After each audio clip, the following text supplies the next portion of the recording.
Alright everyone, welcome to the True Mouse Games YouTube channel and welcome to another episode of GM Musings. In this episode I would like to talk about player types and character types that enrich a role-playing campaign. Player types and character types that me and many other GMs would like to have in their games. Now there's a lot of talks on the internet about problem players and how to deal with them. So you all know the names under which these problem players might be known, like the power gamer, the rules lawyer, the murder hobo, and all that. Now we won't talk about these problem players in this video. Instead, I'd like to focus on more positive examples. As I said, player types, character types who enrich the game, make the campaign more memorable and more fun for everyone involved. And now, there's a few obvious things that every player should do. We'll touch on them really shortly because they are obvious things. Things like don't be too late to the role-playing session, bring your equipment, bring your character sheets, bring your dice, etc., etc. Be prepared, try to get into that gaming mindset, try to think about the game, try to focus on the game. Don't play, Angry Birds on your phone while the game master is talking to another player character or while the other player characters are having a discussion. Don't be a dick to other players. Don't abuse them verbally, just generally be a nice guy. These are all obvious things that we should all aspire to do in our basic lives and also at the gaming table. But let's now come to the 6 types of characters that I would like to talk about. There are 6 types of players that are wanted in my games and in many other Game Masters games. Now the first one I like to call the occasional fool. And this role depends heavily upon how serious your personal role-playing game wants to be. Some players or game masters like their campaigns to be on the light side, with a lot of light-hearted jokes, a lot of talking about other issues, and that's perfectly fine. If that's what you're looking for in a game, then the occasional fool might not be occasional at all. You could just be the fool, making jokes all the time, making people laugh, and helping people to have fun. That's why we are playing games, right? But on other campaigns with more serious tones, the fool might be, as I said, more occasional. Someone who makes people laugh is always good, especially if he's doing jokes as his character, like jokes in the game, jokes that are not movie references or similar things, and will fit into the campaign. Laughing is always good, it always relieves tension, and tension has to be relieved every now and then, even in the most dark and grim of campaigns. And that will can be a good experience both for the game master and for your fellow players. Now the next type of player or character I would like to call the strategist. The strategist is a type of guy who wants to make plans. He doesn't like rushing into things, and he likes to have things under his control. And I'm not only talking about tactical approaches to combat, which is of course part of the strategist.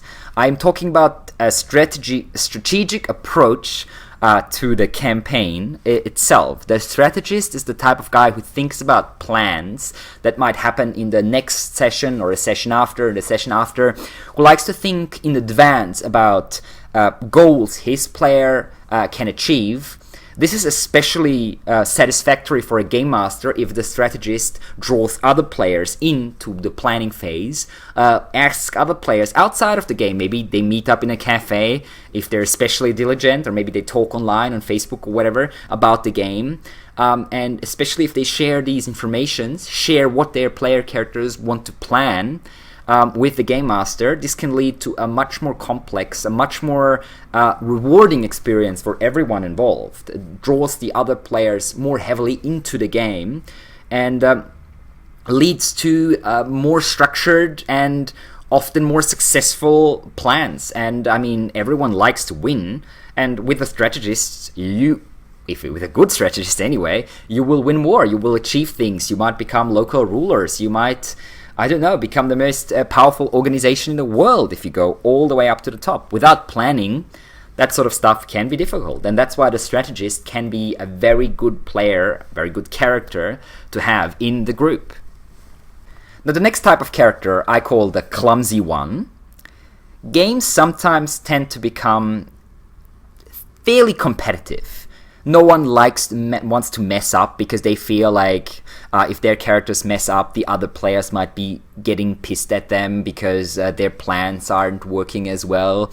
Now, the clumsy one is a player who is a bit insecure, or a character who is a bit insecure, but lovable as he's doing so. And he shows the other players, the other characters, that messing up is okay sometimes. He leads the group to do one thing that is a little difficult for a lot of groups, and that thing is embrace failure. Now, what that means is don't be afraid to fail. I mean, be careful. Don't just rush into things all the time, but don't just not do things. Don't be passive because you're afraid to fail. Because we're all playing these games to have adventures, to achieve successes, to tell a great story, and being passive can be very detrimental to all these things. So a lot of groups think, oh, if we fail, our characters will die and the story will end, it's over, it's the end of the world, literally. That doesn't have to be the case. Failure, like success, like victory, can be a very powerful tool to shape the story. Some of the greatest stories I have told have happened after the player characters have failed, have started with failure. Failure is just a tool, another thing that pushes the story forward. It is not the end of the world, and it can lead, as I said, to the greatest of stories of all. That's why the clumsy one, someone who leads the group to embrace failure, can be a very handy character, a very handy player to have around. Now, the fourth type of player, type of character, I call the scholar. The scholar is often also the group's note-taker. He writes down NPC names, he writes down locations, descriptions, other useful information, and he often has, or strives to have, intense, in-depth knowledge of the universe. He likes to remember facts about different factions, about different NPCs, what they like, what they dislike, what they might be after, what they might be afraid of. He embraces the story. He often seeks to understand, due to different reasons, the motivations of NPCs, the motivations of factions. And a good scholar can draw the rest of the group in with this in-universe knowledge. Not just be helpful to the group to achieve their goals because of the information he has, but also draw other players in, make them try to understand the story deeper, immerse themselves deeper into the world, which leads to a greater, a much more satisfactory experience for everyone. And that is exactly what the scholar can do. Now, the fifth character is the gambler. As I said before, if groups are too passive and too careful, it can lead to very boring stories. The gambler is someone who takes calculated risks, who says, okay, we need to fight these guys. We might lose. They are very strong. But if we win, the rewards are going to be great. Let's do it, guys. Now, the gambler is, as I said, a calculated risk taker. Not someone just jumping into things for the fun of it and getting the group killed most of the time. But taking risks can lead to extremely intense situations and great victories for the group. Often, risk-taking is required for a lot of my campaigns to actually get into a position of power. So a calculated gambler is someone who is very, very necessary, vital to some of the gaming groups I have encountered. And last but not least, in sixth place, we have the moralist. Now, this is a bit of a controversial player type, character type, and I'm sure a lot of you people watching this might not agree with me on this one, but I think I like having moralists in my game, and I think they can enrich the play immensely. Now, what do I mean when I say the moralist? A moralist is a player who challenges the morality of other players and their characters.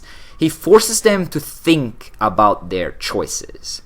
This is often a character who is slightly outside of the morality of the rest of the group, or alignment of the rest of the group, if you want to put it into a D&D term. He might be a little more evil in a good group, or a little more good in a neutral to evil group.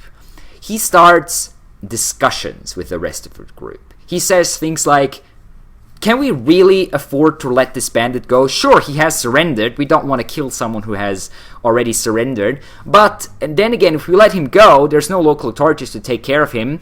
He will go back to his plundering, murdering, and raping ways, and that will be on us. So maybe we should kill him, even though it's not the nicest thing to do. Or he might say things like, what happens if we just kill those barbarian tribesmen that have tried to rob us, tried to attack us? Maybe their women and children will starve. Maybe we should try to seek a more peaceful solution, or just knock them out without killing them. And there's hundreds or thousands of different examples I could probably give you with a little bit of thinking about it. But the core is the same thing. The moralist challenges the group, but he doesn't overdo it. I mean, no one wants to have someone who's constantly working against the group, constantly saying, second-guessing every single decision. That leads to a very exhausting game for most people involved. But the moralist will verbally have inter-party conflict, which I always enjoy, because it is, in my opinion, for the good of the group, because it forces people to think more deeply about their choices and about the choices that their characters are making, which means it also forces them to think more deeply about what their characters would do and what they would not do. How far is too far, and what lines would they never cross, no matter what is on the line, so to speak. That's why I like that sort of conflict. I like players to explore their characters more in depth, and the moralist can be very handy to have in that type of thing. Those were the 6 types of characters I'd like to talk about. There's also bonus points if you have a writer or an artist in your group.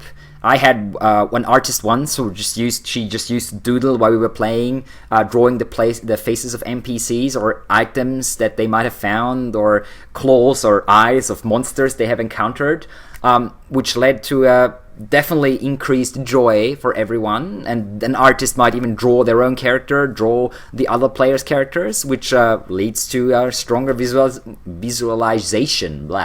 Sometimes I can't talk. Of the gaming group. And a writer can do the same thing in other ways. He might have a journal of his own character that he reads out to other players, helping them to remember what happened in the last game session or the couple game sessions ago.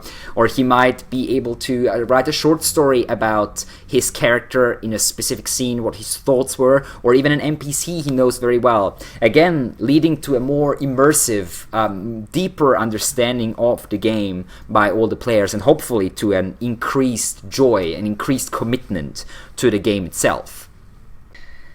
Let me know if you have other player types, other character types that you think enrich the game but weren't in this video. And also let me know if you disagree with some of the things I have said in this video. Maybe you think that some of the player types, the character types I have presented here are detrimental to the game, can actually destroy a gaming group. If you disagree, please let me know. I'd like to talk about these things. If you have other topics you would like me to talk about in this GM Musings section of the True Mouse Games YouTube channel, please let me know. If they're anything RPG related, especially game mastering related, I'll be happy to pick them up. If you're looking for more content, more role-playing content, I will be running more games in a few weeks, and I will be releasing more of these GM Musing videos soon. Subscribe to our channel down below. And other than that, I wish you good luck with your own games, and I will, as always, see you on the internet.